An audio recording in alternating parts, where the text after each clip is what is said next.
আমের মাহদী মনসুর আল কাজ্জাফি হজ করার জন্য সৌদির উদ্দেশ্যে রওনা হয় লিবিয়ান এই যুবক। কিন্তু যাত্রা শুরুর মুহূর্তে ঘটে গেল এক অলৌকিক ঘটনা, যা হয়ে উঠেছে আল্লাহর কুদরতের এক উজ্জ্বল দৃষ্টান্ত। ইতিমধ্যে সামাজিক যোগাযোগ মাধ্যমে আলোচনার কেন্দ্রবিন্দুতে পরিণত হয়েছে এই ঘটনা। 2 দিন আগের ঘটনা। ঘড়ির কাঁটায় তখন ঠিক 12টা দুপুরে হজ ফ্লাইটের নির্ধারিত সময়ে আমির ছিলেন তার দলের সর্বশেষ হজযাত্রী, যিনি মিশর হয়ে সৌদি আরব যাওয়ার জন্য ত্রিপলি বিমানবন্দরে পৌঁছান। কিন্তু এয়ারপোর্টে পৌঁছানোর পরেই নিরাপত্তা কর্মকর্তা তাকে জানান তার পাসপোর্ট সংক্রান্ত একটি ইস্যু দেখা দিয়েছে, যার কারণে তিনি প্লেনে উঠতে পারবেন না। বাকিরা বোর্ডিং শেষ করে প্লেনে উঠে যান, আর আমির একা বসে থাকেন হজের আশাভঙ্গের আশঙ্কা নিয়ে। পরিস্থিতি দেখে এক নিরাপত্তা কর্মকর্তা দুঃখের সাথে জানান, সবই আল্লাহর ইচ্ছা। এই হজযাত্রায় তুমি হয়তো সৌদি আরবে হজ করার জন্য পৌঁছাতে পারবে না। কিন্তু আমের ভয় পায়নি। তার মুখে ছিল দৃঢ় বিশ্বাস ভরা জবাব।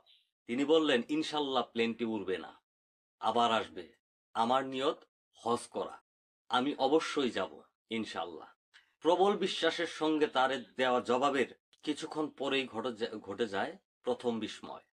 এয়ারপোর্টে ঘোষণা এলো প্লেনটিতে যান্ত্রিক ত্রুটি দেখা দিয়েছে, আর সেটি ফিরে আসছে আবার। বিমানবন্দরে সবার চোখ বিস্ময়ে বড় হয়ে গেল, কিন্তু তাতেও পাইলট আমিরের জন্য দরজা খোলেননি। দ্বিতীয়বারও বিমানটি আবার উড়ে গেল আমেরকে ছাড়াই, কিন্তু মাঝ আকাশে বিমানটি আবার বিপাকে পড়ে।